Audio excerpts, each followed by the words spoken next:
Balai Legislasi atau Balek DPR menggelar rapat membahas revisi Undang-Undang Pilkada pada Rabu 21 Agustus 2024. Salah satu materi yang akan dibahas adalah pasal 40 yang baru saja tertuang dalam putusan Mahkamah Konstitusi terkait ambang batas partai politik untuk pencalonan kepala daerah dalam pilkada. Rapat ini dijadwalkan sehari setelah putusan MK. Diketahui dalam putusannya, MK menurunkan ambang batas pencalonan Pilkada Jakarta menjadi 7,5%. Wakil Ketua Badan Legislasi DPP Ahmad Baidowi menilai dapat dipastikan bahwa Balek turut menyoroti putusan MK dalam melakukan penyusunan RUU Pilkada. Rapat akan diselenggarakan dalam 3 tahapan. Pertama, pukul 10 waktu Indonesia Barat, berupa rapat kerja dengan pemerintah dan DPD RI dalam rangka pembahasan RUU tentang perubahan keempat atas Undang-Undang Nomor 1 Tahun 2015 tentang penetapan peraturan pemerintah pengganti Undang-Undang Nomor 1 Tahun 2014 tentang pemilihan gubernur, Bupati dan Wali Kota menjadi undang-undang atau RUU Pilkada. Kemudian pukul 13 waktu Indonesia Barat digelar rapat panja pembahasan RUU Pilkada. Lalu rapat ketiga pukul 19 waktu Indonesia Barat diisi dengan rapat kerja dengan pemerintah dan DPD RI dalam rangka pengambilan keputusan atas hasil pembahasan RUU Pilkada. Seluruh rapat akan digelar di ruang rapat Balek Nusantara 1, lantai 1. Ada dugaan undangan rapat Balek DPR ini untuk menganulir putusan Mahkamah Konstitusi yang pada putusannya hari Selasa kemarin menurunkan ambang batas pencalonan kepala daerah. Berdasarkan putusan MK nomor 60, pencalonan kepala daerah dari partai politik tidak lagi menggunakan ketentuan ambang batas kursi DPRD 20% atau suara sah 25%. Ambang batas presentase untuk pencalonan dari partai politik turun menjadi 7,5%. Putusan MK tersebut membuat peluang PDIP mengusung calonnya sendiri di Pilkada Jakarta menjadi terbuka lebar. Anies Baswedan disebut-sebut akan diusung PDIP berpasangan dengan kader PDIP lainnya, yaitu Rano Karno. Kabar lain menyebutkan Anies akan dipasangkan dengan kader lain dari PDIP yang sekarang menjadi Ketua LKPPRI, Hendrar Prihadi. Di DPRD Jakarta, hasil pemilu 2024, PDIP hanya memiliki 15 kursi di DPRD DKI Jakarta. Sementara syarat minimal partai politik bisa mencalonkan dukungannya yang semula adalah 22 kursi. Aturan baru MK ini yang menurunkan batas tersebut dihitung dari perolehan suara 7,5% dari total penduduk DKI Jakarta dan PDIP lolos syarat tersebut. Dengan putusan tersebut, maka PDIP juga berpeluang mengusung calonnya sendiri di berbagai pilkada di daerah, tidak hanya di Pilkada Jakarta. Ini jelas menguntungkan PDIP dan sejumlah partai lainnya yang memiliki suara cukup banyak di pemilu 2024. Di Pilkada Jakarta, semula Anies Baswedan gagal mendapatkan tiket untuk bertarung di Pilgub Jakarta. Partai yang sebelumnya menyokong Anies, yakni PKB, PKS, dan Nasdem, meninggalkan dia dan memilih bergabung ke Koalisi Indonesia Maju atau KIN Plus.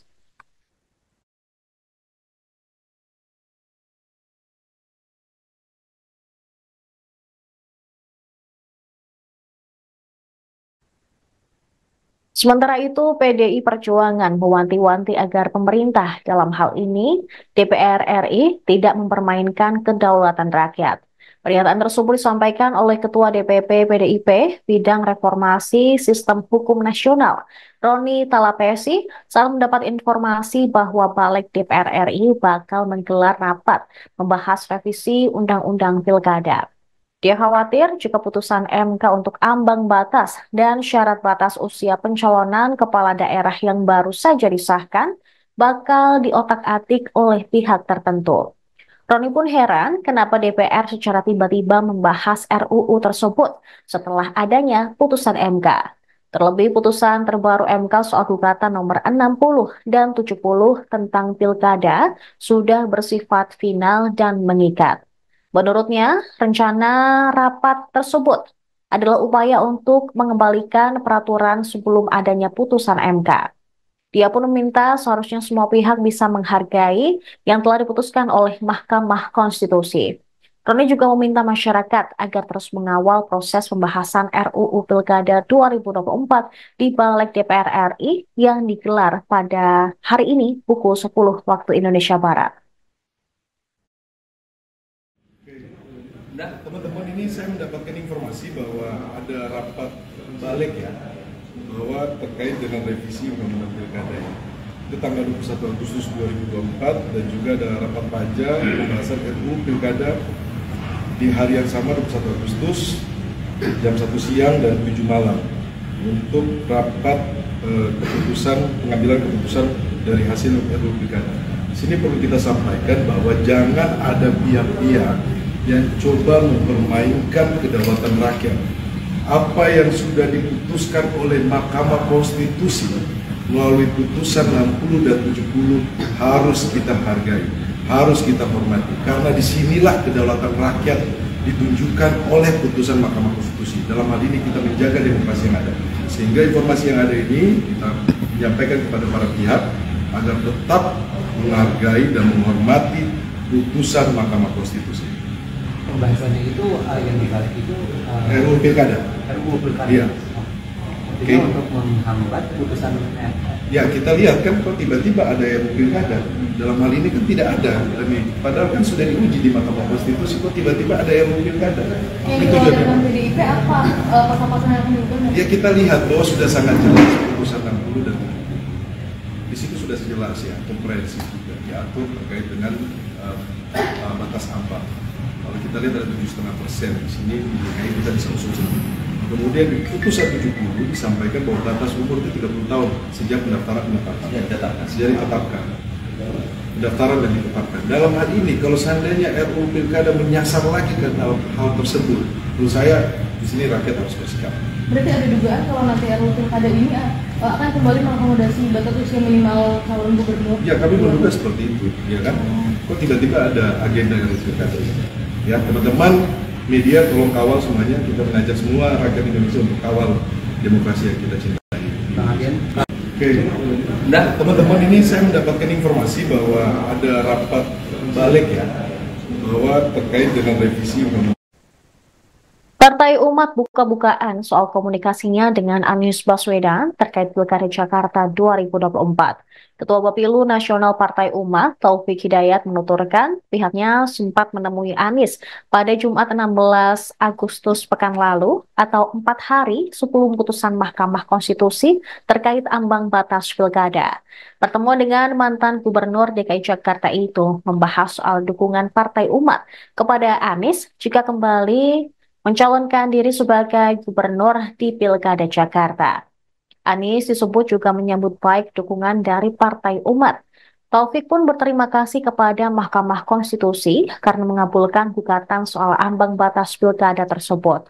Menurutnya, putusan MK menguntungkan Partai Umat karena dapat mengusung figur yang dinilai kompeten dan sesuai dengan visi misi partai. Diungkapkan pula pasca adanya putusan MK ini, Partai Umat bakal menggelar rapat pada Rabu 21 Agustus atau hari ini untuk menentukan arah koalisi di Pilkada Jakarta. Namun saat ditanya apakah Partai Umat akan mengusulkan cawagup pendamping Anies jika resmi mengusung, Taufik masih belum mengetahuinya. Sementara itu, Ketua DPP PDIP Komarudin Watubun meminta agar Komisi Pemilihan Umum bersikap proaktif untuk menindaklanjuti putusan Mahkamah Konstitusi terkait persyaratan ambang batas Pilkada 2024. Hal itu penting dilakukan oleh KPU agar lembaga tersebut tidak dianggap berat sebelah, khususnya dalam konstelasi Pilkada mendatang. Jika KPU tidak langsung merespons hasil putusan yang ditetapkan MK, maka bukan tidak mungkin bakal kembali menimbulkan gejolak di masyarakat.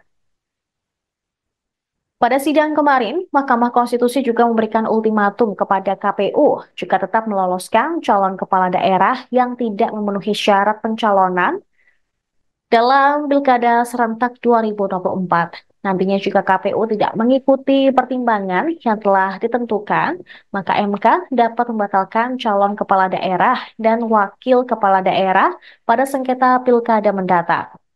Seperti diketahui, MK telah memutuskan bahwa partai politik yang tidak lolos ke DPRD bisa mengusung calonnya sendiri. Sementara khusus untuk Pilkada Jakarta, parpol atau koalisi bisa mengusung calon jika raihan suara di pemilu 2024 berjumlah 7,5%.